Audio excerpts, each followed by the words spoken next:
This was the Mikoyan Bureau's second jet aircraft after the straight-winged MiG-9, which took to the air in 1946. The MiG-15 is 70 years old this year, making its maiden flight in December 1947.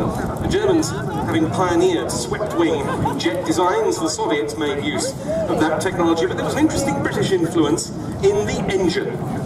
Because while the Soviets had access to German jet engine technology, they weren't particularly keen, fully broken out. One might take the start of the Berlin airlift in 1948, or the Soviet blockade of that city as the starting point.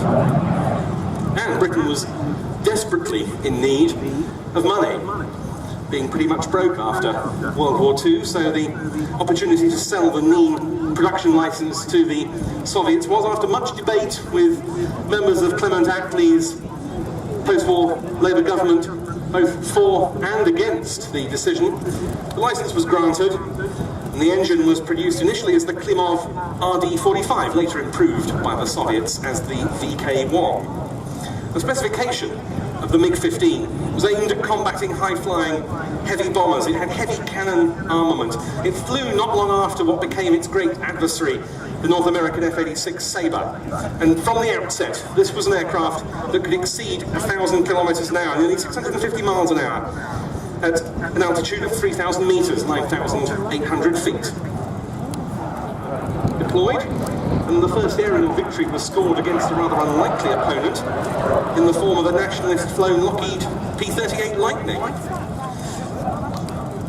It was in the Korean War of 1950 to 53 that this aircraft won its spurs. Soviet and Chinese pilots flew them as well as North Koreans.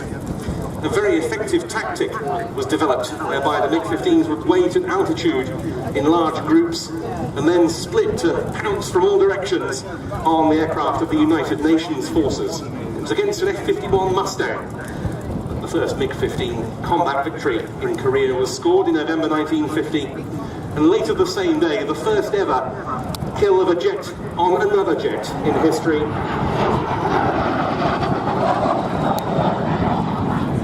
The MiG-15 downed the Lockheed F-8C Shooting Star of the US Air Force. Soon the Americans sent North American F-86 Sabres to Korea as a rapid response, but they found the MiG was better at high altitude. It had better climb rate and was faster accelerating. Soon there came known area as MiG Alley, in which the MiG-15s were able to maraud almost at will against many of their UN opponents, gaining air superiority over the northwest of Korea. MiG-29 daylight attacks were suspended in the face of that threat in favour of nighttime raids. But at lower levels, the Sabre had the edge. The US pilots were all experienced. Many of them had fought in the Second World War.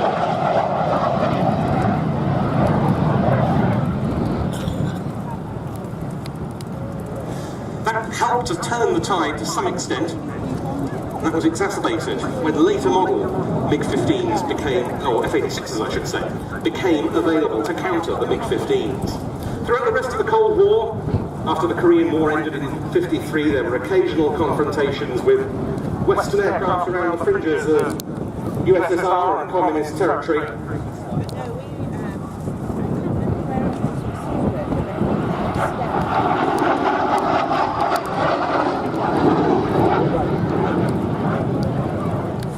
One of them was in 1952, when a Soviet MiG-15 shot down a Douglas DC-3 of the Swedish Air Force. It was engaged, albeit this wasn't revealed by the Swedes for many years, in an electronic intelligence gathering sortie. All the crew were lost. Then when Swedish Air Force Catalina flying boats were patrolling the area trying to look for the wreckage and any potential survivors, MiGs shot that Catalina down too. It became known as the Catalina affair, to try and deflect attention away from the fact that the Swedes had been snooping with that DC-3. The Warsaw Pact Air Forces of the Cold War, built under license by Avia in Czechoslovakia, as here by WSK Mielec in Poland, and by Shenyang in China, albeit as a two-seater only. This one's a two-seater. dating from 1952, served with the Polish Air Force until 1990, when it was sold to a private owner in the USA and based in Washington State. And the markings on this one are those of a MiG-15 flown by the Soviet cosmonaut Yuri Gagarin. This aircraft owned by the historic And the reason the Gagarin scheme has been chosen is because the MiG-15 unit that he was attached to was stationed at Luostari, close to the Norwegian border, during his service as a fighter pilot, and recalls the many confrontations that occurred during the Cold War between Norwegian and Soviet aircraft. Last pass coming up.